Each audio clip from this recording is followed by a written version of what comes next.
Уважаемый Бадрат Зуравович, уважаемый Владимир Валерьевич, на текущий момент ситуация в топливной отрасли продолжает сохраняться непростой.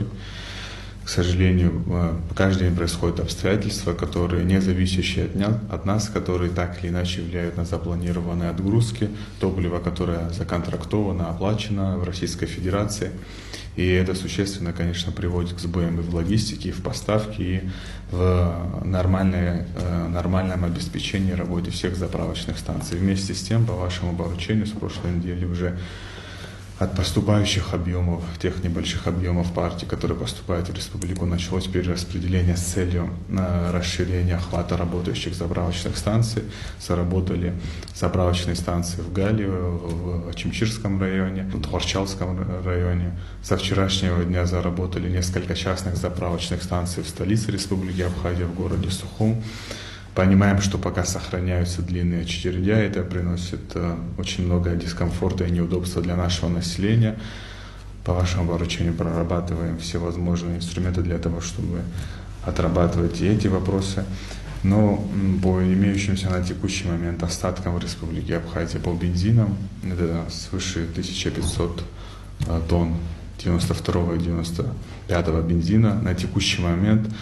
Традиционно для августа месяца пиковое потребление, связанное и с туристическим сезоном, и с увеличением количества наших предприятий, работающих. Это, конечно, создает нагрузку на топливную отрасль в целом. Вместе с тем, как ранее отмечено, партии в Республику Абхазия небольшими объемами отгружаются, и завтра, послезавтра ожидается поступление еще партии бензинов. Все это нам позволяет в текущих условиях стараться обеспечивать внутренний рынок необходимым ресурсом, с учетом, конечно, ограничений, с учетом тех сложностей. Работу продолжаем.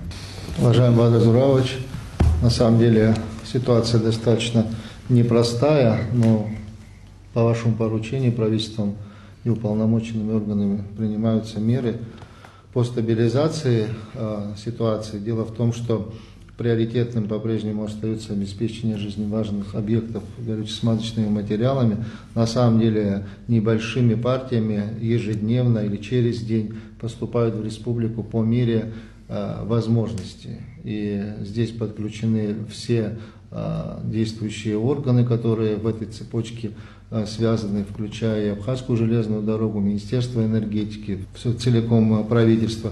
Очень надеемся, что ситуация будет меняться, но в настоящее время те обстоятельства, которые являются внешними, они вот создают такие предпосылки, что обеспечение горюче-смазочным материалом, в данном случае бензином, оно сегодня нестабильно для нужд Республики Абхазия. Сегодня, как министр только что доложил, есть информация, что через день поступит еще одна партия, превышающая больше 1000 тонн, и последующий график, который согласованный уже с поставщиками, очень надеемся, что будет выдержан, очень на это рассчитываем. Ежедневно ведутся переговоры с российской стороной, с поставщиками, с уполномоченными федеральными органами власти, поэтому работа ни на минуту не останавливается.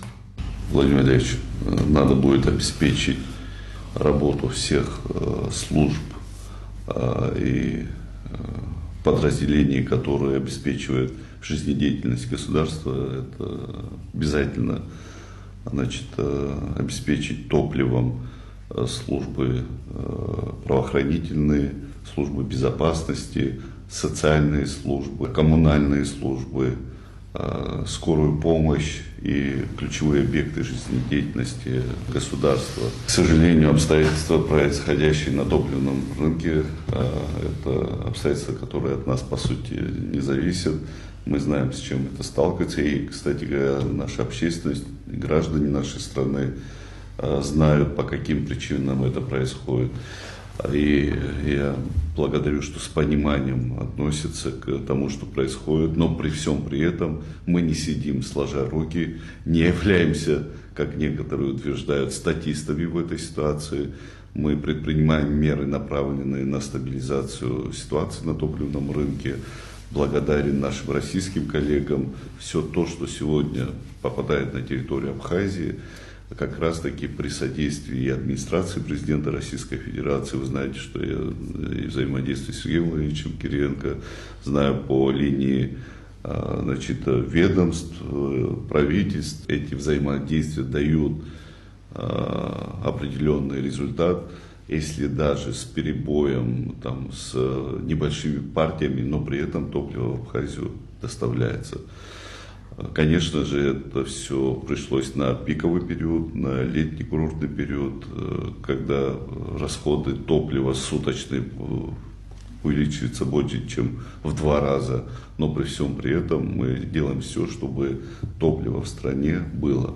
Помимо того, что мы получаем из Российской Федерации, мы предпринимаем меры, направленные на доставку топлива по другим направлениям из других стран мира, в том числе и через морское сообщение. Ведем переговоры с нашими коллегами, но учитывая ситуацию в акватории Черного моря, не все поставщики готовы доставлять это топливо в связи с известными нам причинами. Поэтому есть сложности с логистикой, но при всем при этом работа не останавливается, и мы обязательно сделаем так, чтобы топливом наше население было обеспечено. Да, это вызывает дискомфорт нахождения на заправочных станциях. Бывает, что эти очереди растягиваются и на часы, но, к сожалению, еще раз повторюсь, что это обстоятельства, которые не зависят от властей. Все топливо, что приходит на территорию Республики Абхазия, уходит на нужды населения и на нужды специальных служб для сохранения жизнедеятельности республики. При всем при этом я бы хотел отметить, что несмотря на сохранение дефицита топлива, компании не поднимают цены на топливо. Я бы хотел сказать слова благодарности нашим российским коллегам, которые приняли решение отпускать топливо по приемлемой цене, которая практически сохраняет свой ценовой диапазон до кризисного периода. Поэтому это тоже еще одна мера, которая направлена на создание благоприятных условий для нашей республики. Конечно же, цена может меняться, но надеюсь, что не в тех масштабах. Хотел бы еще раз поблагодарить нашу общественность, граждан нашей страны, что с пониманием в такой непростой период относятся к тем неудобствам, которые сложились на заправочных станциях. Никакой критики, конечно, не выдерживает попытка на данной теме получить некие дивиденды политического отклика, общественного отклика, что якобы в Абхазии создаются искусственно очереди. Но это действительно безответственное заявление. Вы наблюдаете, и общество наше наблюдает то, что происходит сегодня, да, в соседнем Сочи, когда протяженность очередей на топливных станциях в 2 раза больше, чем на территории Республики Абхазия. Поэтому не нужно здесь искать некую конспирологию. К сожалению, еще раз повторю, это проблемы объективного характера, которые мы обязательно, спокойно, достойно пройдем.